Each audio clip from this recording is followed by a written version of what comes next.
আসসালামু আলাইকুম ভিউয়ার্স, কেমন আছেন সবাই? আশা করি সবাই ভালো আছেন। চলে এলাম আরেকটি নতুন ভ্লগ নিয়ে।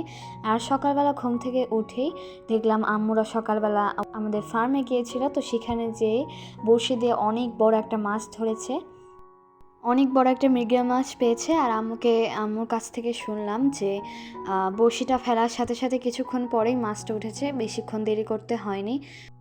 আর আম্মু তো অনেক খুশি, কারণ সকাল সকাল এত বড় একটা মাছ পেয়েছে।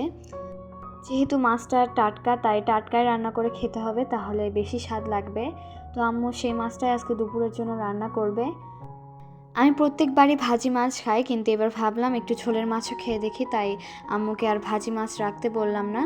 তো এই তো হয়ে গেছে অলরেডি রান্না করা। আর একটু দুপুরের পরপরই একটু মেঘ করে এসেছিলো। তো তো আজকে আমাদের খামারে যেতে হবে, আর আজকেই বৃষ্টি হতে হলো। আমাদের খামারে নতুন অতিথি এসেছে।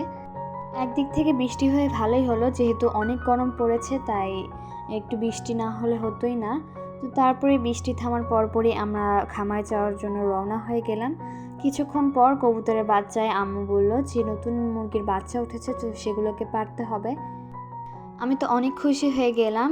ছোট ছোট 7টা বাচ্চা উঠেছিল, আর 3টা ডিমে এখনও ওঠেনি। তো দেখা যাক ওঠে কিনা।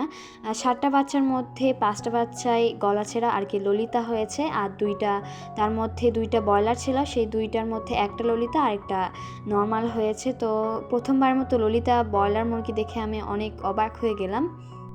আম্মু বলছিল যে এগুলো মুরগির ডিমগুলো দিয়ে দিতে হবে, তাহলে অনেকগুলো বাচ্চা হবে। এর আগেও কিছু মাছ পেয়েছিল, সেগুলো অত বড় ছিল না, কিন্তু আজকে সকালে যে মাছগুলো পাওয়া গেছে সেগুলো অনেক বড় ছিল। তাই ভাবলাম আমি একটু মাছ মারা ট্রাই করে দেখি। তো মাছ মেয়েছিলাম, কিন্তু ছোট একটা রুই মাছ মেবি উঠেছে, কিন্তু ওটা তো এখন নেওয়া যাবে না, ওটা ছেড়ে দিলাম। আর আরেকটা একটু বড় উঠেছে, তাই ওটা ভাবলাম নিয়ে নিই। এটাও মনে হয় রুই মাছ। তো আমি মাছটা খুব কম চিনি না, মানে খুব বেশিও চিনি না আর কি। সন্ধ্যার দিকে বাসায় যাওয়ার আগে দেখলাম এই দিকের আকাশটা অনেক সুন্দর, তাই একটু ভিডিও করে নিলাম। তো আজকে ভিডিওটা এই পর্যন্তই। আসসালামু আলাইকুম।